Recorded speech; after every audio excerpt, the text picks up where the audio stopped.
Today, we're going to talk about a new plugin for neovim that enables you to create, find, and link your thoughts. Now, you may or may not be familiar with org-roam, so here is a brief rundown of what it is. It's a knowledge management and note-taking tool.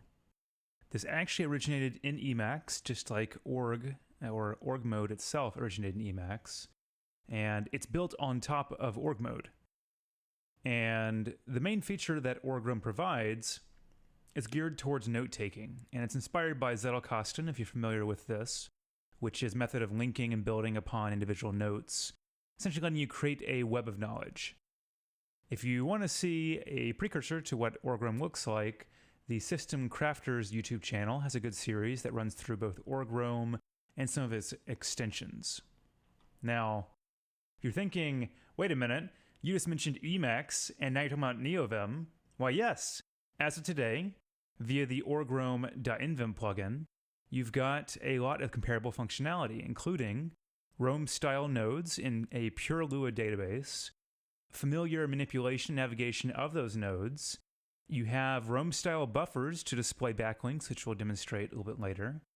Templates, just like you have with traditional org mode, to enhance capturing. And something distinct for this plugin is actually support for tracking and navigating sequences of nodes, this thing we call the origin. And as of today, we also support the dailies extension, which we won't get into in this video, but be on the lookout for a future video where we touch on that. Now, the first thing you want to do is actually install the plugin. And as of this moment, with the org-roam 0.1.0 release, it is compatible with org mode 0.3.4. And it's pretty easy to install this. You can use lazy.envim, for example, where you specify a specific tag with org mode to guarantee that org-roam is compatible. Or you can just use the latest version of org mode, because it should typically stay in line with what we have with org-roam to be compatible. Very few breaking changes, but if you want to be absolutely certain, you can pair 0.1.0 of the org-roam plugin with 0.3.4 of the org mode plugin. Now let's actually dive into what this looks like by creating our first node. And similar to Emacs, we have a variety of pre-existing bindings available to create, manipulate, search, navigate through nodes. And following the style of System Crafters, I'm actually going to be following a similar outline to him. We're going to use, in our case, leader in F to open a dialog to navigate to or create a node. So if I hit leader in, I will get a variety of options available. And if I hit F, this brings up a search dialog where it says node 1 out of 0 because there are actually no nodes created. So in this case, I'm going to create a new node, and I'll just type in Lua as the name of the node and hit enter. And this will give me a prompt to show whether I want to capture and how I want to capture or to quit. This is actually the standard prompt you get with the org mode plugin itself. Now, by hitting D, I'll bring up a new capture buffer, which shows me a couple of things filled in, and I'm in insert mode. And what you'll notice is that we have a properties drawer. This is something that is standard in org mode. And we have a title set to the title I typed in of Lua. This ID represents the node. It's a unique ID per node, which is how we actually are able to find each of the nodes, link to them without worrying about breaking our links. If you had, for example, a dependency on the file position. So if I had a lua.org file and I was linking to that specific file location and I moved the file, that would break. So instead, we use these IDs in a database to be able to look up, find, and manipulate the nodes. So I named this node Lua, and I'm just going to say that I really enjoy using Lua. And I will save it, and you'll notice that in this case, it is going to be located under an org files roam directory. This is what I actually configured in my setup. And specifically creates this file which has a timestamp and then the title at the end. Just a unique file name, or at least trying to guarantee a unique file name, because you can have more than one node with the same name. So when I save that, you'll notice that I actually just jumped to the file because I had used, if you've forgotten, the find node key binding, which jumps you to the node once you find it. So you can see that we've got the ID from before and all the text I had earlier. So if I go back to my presentation and I hit leader NF once again, you'll see that I now have one node available, which is Lua. And if I select it, I will jump to this node. So what this lets you do essentially is look for nodes. You can enter new text to create a node and jump to it, or you can navigate to a pre-existing node, which we just did at the second time.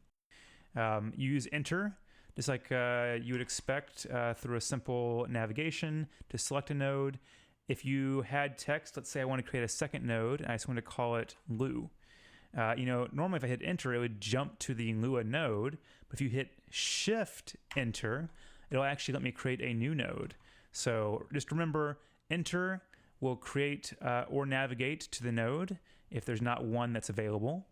But if you want to use text and it already matches another node, you can do shift enter to do this. So I'm actually going to exit that by not creating the second node. So we've created one node. Now, creating nodes is fine, but one of the other powerful things you want to be able to do is to actually insert links to other nodes. And this is how we start to chain nodes together, different ideas together. And to do that, we have another key binding, which is leader in I. And you'll notice that, at least out of the box, all of the core org roam functionality is available through leader in as a prefix and then some letter or a combination of letters to do some action. So leader in F was to find or create a node. Leader in I will insert or create a node. So I am going to first jump to my Lua node, and I'm going to say that I also enjoy writing Lua using, and I want to say neovim. So I'm going to actually insert via leader in I, and I'm going to say neovim here. And this will, just like with the find, when there's not a node selected, will bring up the capture dialog. I'm going to say, yep, I love neovim. And you'll notice, just like before, there's an ID. The title is neovim, like I entered. And there's an origin, which we'll touch on in a little while, but it's actually the ID of the node we just came from. So I will save this new node, which is the neovim node. And you'll notice that it just got injected here. So we now have a link to the neovim node from our Lua node. So we've now inserted a new node, and we've navigated nodes. And the next thing you might want to do is to actually add aliases to nodes. Because one thing you might run into is, hey, Lua is nice, neovim's nice, maybe I want to give neovim other aliases to jump to in case I can't quite remember neovim, or I want to associate it with more than one name. And it's pretty easy to do. We actually have key bindings to do this, but first of all, it's available through a custom property called the roam aliases property, signifying you can have one or more aliases associated with a node. And we can add an alias via the leader in AA for the roam node alias add. And if you want to remove one, you would do NAR for the roam node alias remove. So if I go, for example, to the neovim node, which, by the way, you'll notice that I have two nodes here available. And I'm in this node, and I do leader in A. And this says, hey, what do you want the alias to be? So I will say neovim, because that's also a shorthand for neovim. And you'll notice that I now have a new alias, which is the neovim alias. So if you actually now go, actually, first we need to save the node. If you now go to the find the node selection dialog, you'll see that there is now a second choice for neovim, which is neovim. So if I go to Lua, I'm right here. And if I go and I do neovim, I'm right here. Same thing if I go to neovim, they both go to the same place. This is a way to add an alias. And then just like I described earlier, if you do leader in a R, it will say, hey, which alias do you want to remove? In this case, there's only one alias to remove, which is neovim, so I'll just hit enter. And you'll notice that it actually removed the entire property from the property drawer, because in this situation, we detect, hey, there's no more aliases left, let's just remove the whole property. And then I will write to save it. And that's it. It's pretty straightforward to be able to add and remove aliases. And so that is a nice feature to have, is aliases. Now, I mentioned sequencing. And similar to aliases, it's represented using a custom property called Rome origin. And this is actually something modeled after the German follow-up note portion of Zettelkasten, which was used by the original creator, inventor of Zettelkasten. It's debated whether people actually think it's useful or not to have this sequencing of notes in the way that you can say, hey, this idea I just came up with came from this other idea, a sequence as opposed to just linking arbitrarily back and forth. This plugin supports that. The traditional org Rome for Emacs does not have this feature, to be clear. And actually, whenever you capture a new node, as long as you have the capture include origin configuration enabled, the origin will be populated with whatever node is under your cursor at the time of capturing. So we already saw this once when we were in Lua, and notice the idea of 610, a variety of other things, and then we created the neovim node, and you'll notice that it actually has a Rome origin associated with the Lua node, because we created it from the Lua node. So that's just an idea of the origin. Now, it's pretty powerful to be able to have origins, and this is because you can actually navigate between them. And so what this lets us do is if you have an origin associated with a node, you can go forwards and backwards from it. And so if I jump to the Lua node, which itself does not have an origin, but it has a node that counts it as its origin, we can do leader in, and that will take us to the next node in sequence based on the origin. If there was more than one node with the same origin, because you could have multiple nodes that all stemmed from the same original node, you'll get a selection dialog saying, hey, which of these nodes do you want to navigate to? Now from here, I can do leader in P to go back to the previous node, essentially backwards in the sequence, going up earlier. Hey, what was the thing that influenced this, right? So this is the idea of an origin. You can also add origins. So if I, for some reason in Lua, wanted to say the neovim was the origin of Lua for me, I could do leader in OA for adding an origin, and I could select neovim. Notice that it won't let you select your own node as an origin. Of course, this would create a cycle because they would be origins of each other. And just like with aliases, if I had saved this, I could do leader in OR to remove the origin. So pretty straightforward to add and remove an origin from a node. But the whole idea is that this lets you, once again with leader in, go forward in a sequence, and leader in P to go back to the previous node in a sequence. So that's navigating, and I already mentioned manipulating the origin.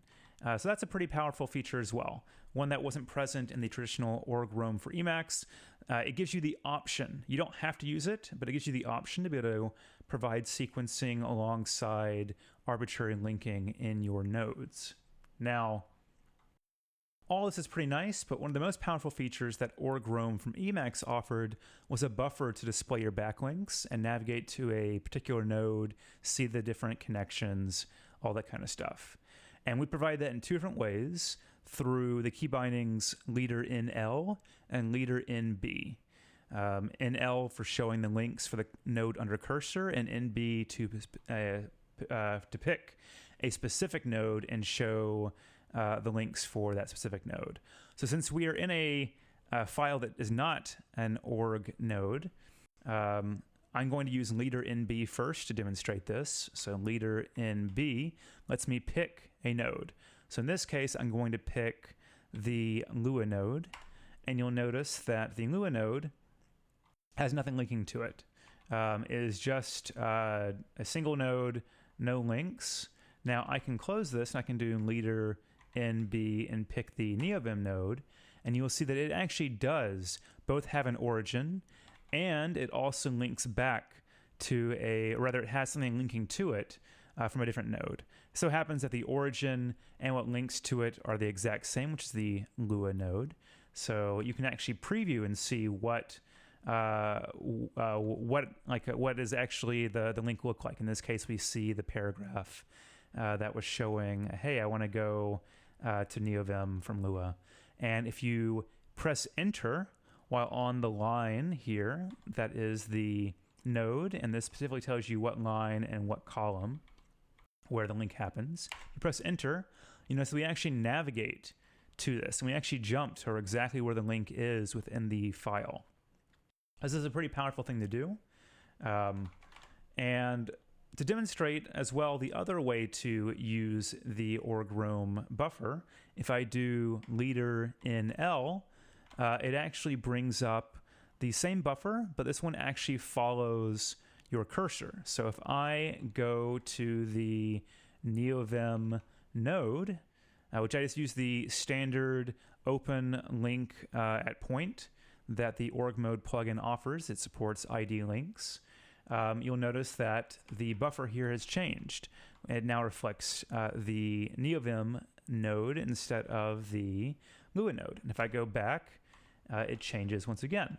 So you can have this buffer essentially open while you navigate and jump around to different nodes and have it available. And you can hit the same binding of leader in L to close it. In the case of the fixed buffer, so if I did a fixed buffer of Lua here, it won't change when I navigate to the other node here. And to close this one, you would do leader NB once again, and if you select Lua once again, it closes it. So that way you can actually have more than one fixed buffer open if you would like to display the backlinks. Now, that's pretty powerful as well. So this is a rough overview of what you can do with the core functionality of the org-roam plugin in neovim. It essentially lets you create links, find nodes, and view backlinks. I also want to show briefly, not mention the presentation, that you can actually do, alongside the Roam buffer, you can actually do leader in Q to open a quick fix list, which has all the backlinks as well. So as we have just one, you can actually see here that the link is not concealed because it does not do concealing in a quick fix link, or quick fix list rather. And you can see it's an ID link. And so if I hit enter, just like I would normally with a quick fix list, it takes us to the line and of the node in question. And you can do just like you would normally, like C close to close the quick fix list. So this also supports quick fix list to be able to show your backlinks as well if you prefer those. So with that, if you're wondering where to go from here, there's a couple of things that I would recommend. One, you can check out the documentation. For more information, there is a docs.org in the project repository that breaks down all of the configuration options, the entire API, the UI, how to configure that as well, all the pieces, and if you want to know how to build on top, how to use it in more depth. And you can access this through the help document, which is org-roam.txt. As well, this is generated from the docs.org org file. Now, if you're new to using the org mode neovim plugin itself, which this is using as the basis to power it, then you can visit the Getting Started page of the wiki that they provide for the NVim org mode repository. And of course, if you're unfamiliar with org mode entirely, not just org-roam and not just the neovim implementation, then I would recommend watching a couple videos, potentially watching the System Crafters videos on org mode. But there's a plethora of videos out there which describe how to use it and the features it has. Now, I couldn't end this video without giving a special thanks to Christian Huzik, who actually created the neovim org mode plugin, which in itself is a massive undertaking.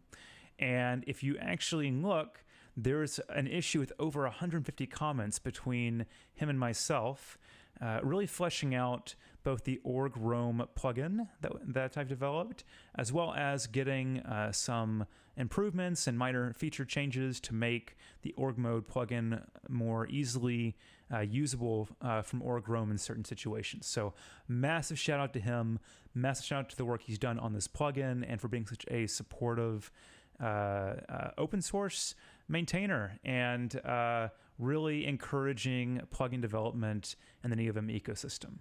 So with that, stay tuned for more videos, including one where I will dive into using the dailies extension, which is also available as of the 0.1.0 release of the org roam neovim plugin.